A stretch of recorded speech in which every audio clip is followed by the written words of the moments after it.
And you know what? The people are real. Nobody. The white supremacists Okay. You know real, what? the call to action. Let me do the simplest analogy. This is like when somebody says, on average, men are taller and way more than women. And then one woman goes, but what about her? And they point to a WNBA player. Yes, Jessica, I'll give you. There probably is a bigot somewhere, but you guys created a false flag that there was this immense movement going on in this country that then put targets on people like Charlie Kirk's back, and he's dead.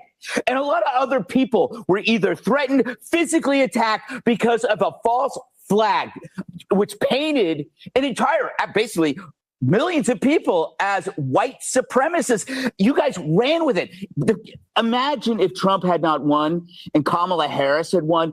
Imagine where the SPLC would be now. Imagine how torn apart this country would be. And by the way, I hope that this thing mends, but I don't know, because there are people like you, Jessica, who have such a sunk cost in this belief that this is a belief you were tricked into believing, to think that there's all these racists hiding behind every Cracker Barrel. No, you know what the racists were? They were the anti-racist black activists who saw this as a way to go after whites.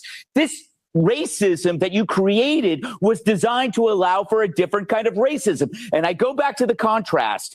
We don't have to defend our racists because we don't know who they are, because you create them. Meanwhile, we don't have to make up your racist because you're standing there with Hassan Piker. These guys are right there in our face. Yeah. Hold on, I got to get. Can you say the victims that they don't exist or whatever? Yeah. The 23 people who died in the Walmart in El Paso, going to Buffalo, going to the Tree of Life Synagogue, those were all that is not part of that is not part of the psyop or the false flag. Of course, you're violating the exception to the rule fallacy. I'm not. Yes, Jesse said everything is fine. We all love each other. You know what he was doing. I got to get each other more than you guys make it out today. Yeah. Wow. Again, I did not want to interrupt.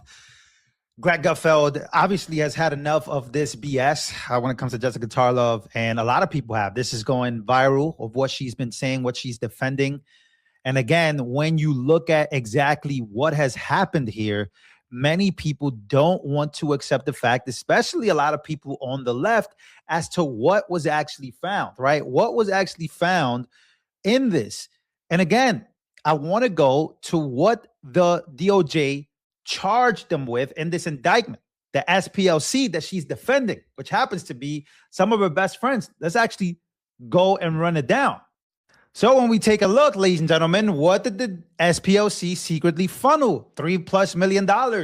That's what Jessica Tarlov was saying. Oh, it's only 1%, but there's millions of dollars. We're talking about extremist groups like the Ku Klux Klan, American Nazi Party, Aryan Nation, United Klans of America, Unite the Right, National Alliance, National Socialist Movement, Sadistic Souls Motorcycle Club, and American Front, which is those